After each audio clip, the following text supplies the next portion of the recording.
बंधु माने आजिर एही कार्यक्रम को आपण मानक स्वागत। आजिर एही कार्यक्रमटी मकर राशि व्यक्ति विशेष मानक पई बहुत गुरुत्वपूर्ण अटे। तो आपणकर जदि मकर राशि होई थाए तो वीडियोटी को शेष पर्यंत निश्चय देखंतु, कारण आजिर एही वीडियो रे आमे माने जानिबा जे मकर राशि व्यक्ति विशेष मानक पई एही एप्रिल 2025 किपरि रहिबाको जाउछि। आजिर एही वीडियो रे आमे माने मकर राशि मासिक राशिफल उपरे आलोचना करिबा। मकर राशि व्यक्ति विशेष मानकर स्वास्थ्य, शिक्षा, प्रेम जीवन, वैवाहिक जीवन, भाग्य, क्यारियर एवं व्यापार वाणिज्यर स्थिति किपरि रहिबो एप्रिल 2025 रे से विषय रे विस्तार भाबरे आलोचना करिबा। नवग्रहंकर स्थिति मध्य देखिबा। नवग्रह केउ प्रकारर फल प्रदान करिबारे सक्षम हेबे से विषय रे आलोचना करिबा। एहा सहित अशुभत्व प्रदान करुथिबा ग्रह मानक पई किछि विशेष प्रतिकार मध्य जानिबा। तो बंधु माने आपणकर जदि मकर राशि होई थाए तो वीडियोटी को स्किप न करी शेष पर्यंत निश्चय देखंतु एवं वीडियोटी को लाइक करी चैनलटी को सब्सक्राइब करि दियंतु। कमेंट बॉक्स रे भक्ति एवं श्रद्धार सहित जय श्री जगन्नाथ निश्चय लिखंतु। तो बंधु माने आसंतु आरंभ करिबा आजिर एही कार्यक्रम को, जहा कि जन्म राशि एवं चंद्र राशि उपरे आधारित अटे। तो राशि चक्र 12 गोटी राशि मध्यरु 10 नंबर राशि हेउची मकर राशि एवं आपणक राशिधिपति हेउछंती शनिदेव।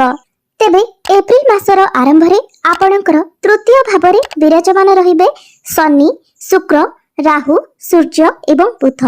आपणकर पंचम भाव रे विराजमान रहिबे देवगुरु बृहस्पति।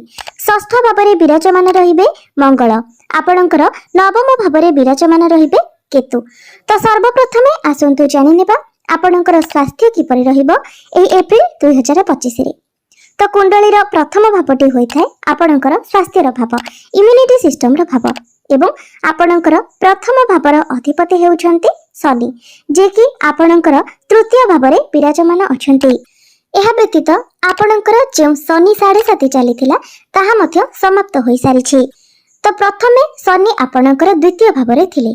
द्वितीय भावटी होई थाए धनर भाव, वाणीर भाव एवं कुटुंबर भाव, आमर परिवारर भाव। एवं तृतीय भावटी होई थाए साहस, पराक्रम एवं अधिक परिश्रमर भाव, छोट छोट भ्रमणर भाव एवं आम समाजर भाव। तेबे शास्त्र अनुसार तृतीय भाव रे शनिकर गोचर को भल बोली माना जाई थाए, एहा शुभ बोली माना जाई थाए, जहा फल रे आपणकर स्किल्स रे इंप्रूवमेंट आसीबो, आपणकर काम करिवार शैली रे मध्य इंप्रूवमेंट आसीबो। एही समय रे आपण अधिक यात्रा करिवे, मात्र ताहा आपणक पई सुखद यात्रा रहिबो एवं सेथिरे आपणक लाभ मध्य प्राप्ति हेबो। एवं पूर्वरु जदि आपणकर थ्रोट रिलेटेड किछि प्रॉब्लम थिला, एलर्जी, इन्फेक्शन भली समस्या थिला, डेंटल इश्यू थिला एवं आखिरे जदि आपण ज्वलन अनुभव करुथिले तो वर्तमान आपणकर से सब समस्या गुडिक दूर होई जिवो। आपणकर स्वास्थ्य रे सुधार आसीबो, आपण कर्मठ बनिबे। तो एप्रिल मासरे आपणकर स्वास्थ्य बहुत भल रहिबो। एप्रिल मासरे आपणकर स्वास्थ्य रे कोनोसी भी समस्या देखा जाउ नाही। केवल आपण निजर क्रोध उपरे नियंत्रण रक्षा करंतु एवं कोनोसी कथार अधिक प्रेशर नियंतु नाही। एबे आसंतु जानिबा आपणकर शिक्षा क्षेत्र किपरि रहिबो एप्रिल 2025 रे। विद्यार्थी मानक पई किपरि रहिबो एप्रिल मासटी। तो बंधु माने कुंडलीर पंचम भावटी होई थाए शिक्षार भाव। आपणक पंचम भावर अधिपति हेउछंती शुक्र, जे कि आपणकर तृतीय भाव रे विराजमान अछंती, मात्र तृतीय भाव रे शुक्र उच्चस्थ अछंती। तो जे विद्यार्थी माने निजर पाठ पढ़ा रे किछि परिवर्तन चाहुथिले, एडमिशन लेबा पई चाहुथिले, फॉर्म फिलअप करबा को चाहुथिले, तो आपणक पई एपरि संभावना रहुछि। तेबे शुक्रंक सहित जेतु राहु, शनि एवं सूर्य मध्य अछंती, तो सेथिपई आपण अन्य कहार कथारे पड़े किछि डिसिजन नियंतु नाही। आपणको निजको जहा ठीक लागुछि आपण ताहा ही डिसिजन नियंतु, कारण शुक्रंक सहित राहु जेहेतु अछंती तो अन्य मानक कथारे पड़िले आपण कंफ्यूज होई जिवे। सेथिपई आपण स्टेबल रहिबाको चेष्टा करंतु, निजको जहा ठीक लागुछि आपण ताहा ही करंतु, अन्य मानक कथारे पड़ि आपण कोनोसी भी कार्य करंतु नाही। आपण जदि निज हिसाब रे डिसिजन नियंती तो सेथिरे आपणको सफलता मिलिबो। एबे आसंतु जानिबा आपणकर प्रेम जीवन किपरि रहिबो एप्रिल 2025 रे। तो कुंडलीर पंचम भावटी होई थाए आपणकर प्रेम जीवनर भाव एवं आपणकर पंचम भावर अधिपति हेउछंती शुक्र, जे कि आपणकर तृतीय भाव रे अछंती।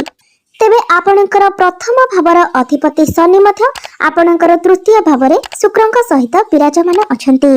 तो जेतेबेले प्रथम भावर अधिपति एवं पंचम भावर अधिपति एकत्र रही थांती तो एहार बहुत अधिक शुभ प्रभाव आपणकर प्रेम जीवन उपरे पड़ी थाए। जदि पूर्वरु आपणकर प्रेम जीवन रे किछि समस्या लागि रहितिला ताहा आपणकर क्रोध पई हेउ किंबा बाणी पई हेउ किंबा आपणक मध्यरे जदि मिसअंडरस्टैंडिंग थिला मिसकन्वर्सेशन थिला तो से सब आपणकर ठीक होई जिबा।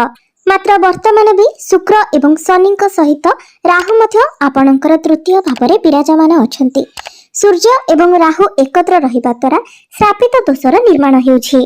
सेथिपई पुराणा कथा को आपण पुनर्बार दोहरांतु नाही किंबा कोनोसी तृतीय व्यक्ति को आपणक मध्यरे आसीबाको दियंतु नाही। शुक्र एवं शनि एकत्र थिबा हेतु आमर आपणकर प्रेम जीवन बहुत भल रहिबो।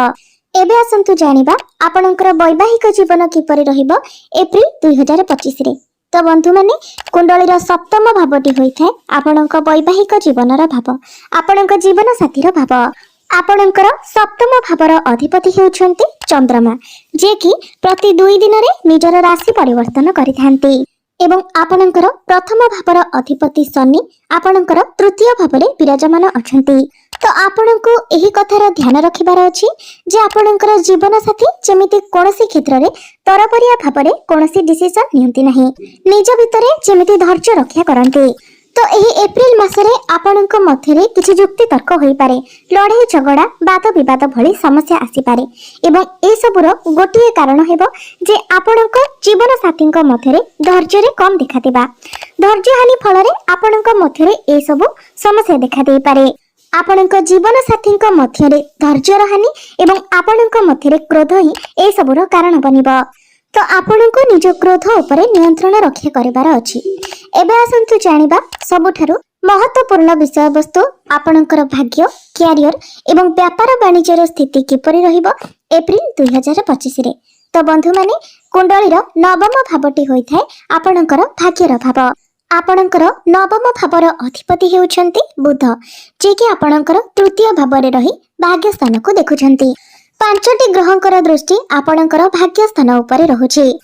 तो सबुठार गुरुत्वपूर्ण कथा हेउछि जे आपणकर शनि 7.5 समाप्त होई सारिछि। तो जे मानक निजर जन्म कुंडली रे शनि खराब स्थिति रे थिले तो एही 7.5 वर्ष मध्यरे आपणको बहुत किछि संघर्ष करबाको पड़िथिबो। आपणकर पारिवारिक जीवन रे हेउ, प्रेम जीवन रे हेउ, कैरियर रे हेउ आपणको बहुत अधिक समस्यार सम्मुखीन हेबाको पड़िथिबो। आपणको कैरियर रे आपण जेते परिश्रम कले पथ्य आगो को बढ़ी पार नथिबे। प्रत्येक क्षेत्र रे आपणको चिंतित रहिबाको पड़ुथिला। कोर्ट कचेरी मामला रे मध्य आपण फसी जाइथिले। तो वर्तमान से सबुरु आपण धीरे धीरे बाहरी आसीबे। एप्रिल मासरे आपणको संपूर्ण रूप रे आपणको भाग्यर साथ मिलिबो। तो आपण जदि कोनोसी नूतन कार्यर आरंभ करिबा पई चाहुचंती, किछि बड़ डिसिजन नेबा पई चाहुचंती, आपण किछि ट्रेडिंग किंबा शेयर मार्केट रे इन्वेस्टमेंट करिबा पई चाहुचंती, कोनोसी मीटिंग किंबा डील आपणकर रहिछि, कोनोसी बड़ जिनिस आपण किना किनी करिबा को चाहुचंती तो ए सब प्रत्येक क्षेत्र रे आपणको सफलता मिलिबो। एबे आसंतु जानिबा आपणकर कैरियर कार्य क्षेत्र किपरि रहिबो एप्रिल 2025 रे। तो कुंडलीर दशम भावटी होइथाय आपणकर कैरियर भाव। आपणकर दशम भावर अधिपति हेउछन्ति शुक्र, जे कि आपणकर तृतीय भावरे उच्चस्थ अछन्ति।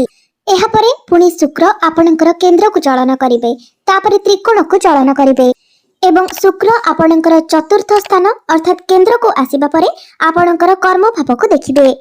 तापरे पंचम भाव को आसीबा परे आपणकर लाभ स्थान को देखिबे एवं शुक्रଙ୍କ सहित वर्तमान जेतु आहुरी 4टी ग्रह विराजमान अछंती तो कैरियर रे आपण एका बढ़िबे नाही, आहुरी 2-3 जन को नेकी मध्य आपण आगो को बढ़िबे।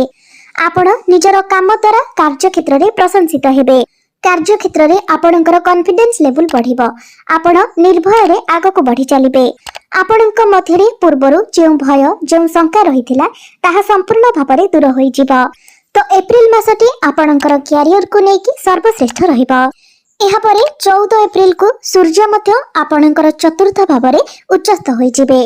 तो जे माने गवर्नमेंट जॉब पई प्रिपेयर हेउतिले सेमानंक पई समय बहुत भल रहिबो। आपणଙ୍କ चाकरी मिलिबार बहुत अधिक संभावना रहुछि, सेति पई आपण निजर चेष्टा जारी रखंतु। बिजनेस रो कथा हेबा जदि तो बिजनेस पाई आपण बहुत ट्रैवल करि पारंती, बिजनेस रे आपण नुआ किछि ऐड करि पार प्लानिंग करि पारंती। तो एप्रिल मासटी आपणकर बिजनेस पाई बहुत अधिक भल रहिबो। बिजनेस रे आपण इंप्रूव करिवे, बिजनेस को आगो को बढ़ाइबा पाई, बिजनेस रे उन्नति करिबा पाई आपण निज आडू चेष्टा करिवे। केउ परे आपण बिजनेस को मैनेज करिबा द्वारा आपण को अधिक प्रॉफिट मिलिबो, से सब आइडिया आपणकर मन को आसीबो। तो एबे आसंतु जानि नेबा किछि प्रतिकार विषय रे, जो प्रतिकार गुड़िक करिबा द्वारा आपणकर जहाँ सब अशुभत्व रहुछि से सब खंडन होई पारिबो एवं आपण को अधिक शुभत्व प्राप्ति होई पारिबो। तो सेथिपाई प्रत्येक दिन आपण शुक्रंकर बीज मंत्र 108 थर जप करंतु। प्रत्येक दिन आपण गणेशंकर पूजार्चना करंतु। प्रत्येक दिन गायत्री मंत्र जप करंतु।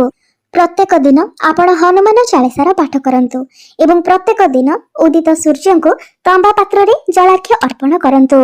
निश्चित भाବରେ आपणकर समस्त अशुभत्व गुड़िक खंडन होई आपण को अधिक शुभत्व प्राप्ति हेबो, आपणकर भाग्य रे उन्नति आसीबो। तो बंधु माने आपणकर जीवन मंगलमय हेउ, एहा ही ईश्वरक निकट रे मोर प्रार्थना।